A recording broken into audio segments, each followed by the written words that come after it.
সালটা ছিল 1999 2 মে। একটা ন্যাশনাল টার্ম কার্গিল যুদ্ধ। যুদ্ধের পর 527 জন বীর শহীদ হয়েছিলেন এবং টানা 74 দিনের এই যুদ্ধ। তো এর মেন রিজন কি ছিল? কার্গিল লড়াইয়ের মেন রিজন যদি বলা LOC, line of control, LAC বলে অ্যাকচুয়াল কন্ট্রোল। তো এলওসি একটা, আমাদের এলওসি যখন ভারতবর্ষ থেকে পাকিস্তানে আলাদা করা হয় একটা নির্দিষ্ট জায়গা থাকে, এটা এলওসি।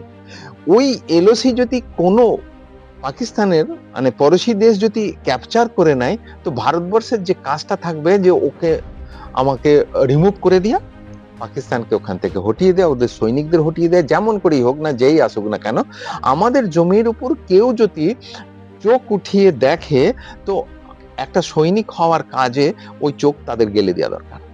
চোখ খুঁড়ে দাও, আমাদের ভারতবর্ষের জমিনের উপর কেউ যেন নজর না রাখে, অশুভ নজর যেন শনি দৃষ্টি না পড়ে, তারই একটা লড়াই হচ্ছে কার্গিল লড়াই।